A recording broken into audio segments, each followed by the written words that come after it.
За време на 6-месечниот престој во Македонија, во Скопје, каде живеевте ви? Живео sam u kvartu, možda ne mogu setiti tačno zove kvart, ali tu je bio restoran Idadija. Tu se sve odigravalo. U tom restoranu Idadija posle smo se mi sastajali i tu su se sve... Tamo se sreќававте со кого? Da. Tu su bile neke ambasade okolo, možda je vama to poznato. To je stari jedan restoran, jako poznat restoran tamo. Tu smo se mi sastajali. Со кого се среќававте во Идадија? Pa par puta sa Frčkomskim, Brankom Crvenkovskim i to, ali to je sve bilo preko tog Dragana Stošića. Што зборувавте на тие состаноци? Pa o poslu, pretežno o poslu. Znači o transportu nafte, o naplati nafte, koliko će toga još ići, kako će to da ide, kako to dobro funkcioniše. Пошто сте учествувале на тие состаноци, некој е интересна случка или некој интересен разговор со функционери македонски и вас тогаш како што велите, младо момче од 21 години. Pa ne bi mogao, zato što ja... Они доаѓаа со телохранители или како?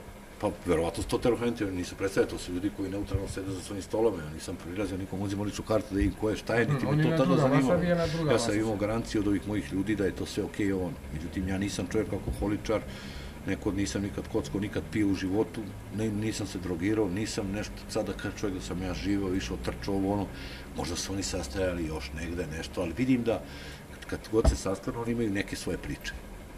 Ali su se negde viđali na drugim mestima, radili nešto drugo, ja u to ne ulazim, uglavnom ja sam poslovno sarađivo i... Kakve bea nивните приказни? Dosta onako privatni, opušteni razgovori. Možete da mi otkrijete barem jedan mal deo od ta? Ne bi, znam da jednom bila jedna priča da Frčkovski je trebao da ide u posetu u jednom klubu, noćnom klubu u Rodini.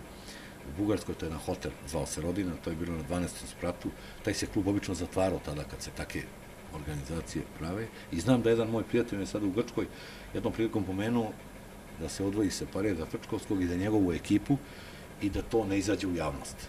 Da se po dolasku zatvori. Što se случува во Родина кога ќе дојде некоја таква личност? Претходно што е најавена како висок. To su privatne žurke, šta se tamo dešava iza tih vrata, ne znam da bude lepi devojaka, šta one rade tamo, da li igraju, da li rade neke druge stvari, ne ulazim u to jer nisam bio unutra, ne mogu da pričam o tome. Nikad me to nije do duše ni privlačilo, ni interesovalo. Možda je to malo smešno sad i čudno što tako pričam, da ne ispadne sad da ja sebe tu branim nešto ili ovo, ali ja sam bio mlad i to mene nije zanimalo. Nisam iz tog filma. Jednostavno nisam bio u tom filmu.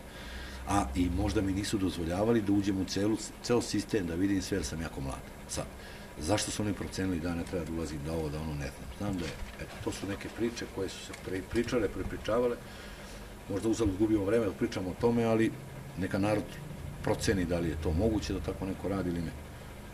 Dobro.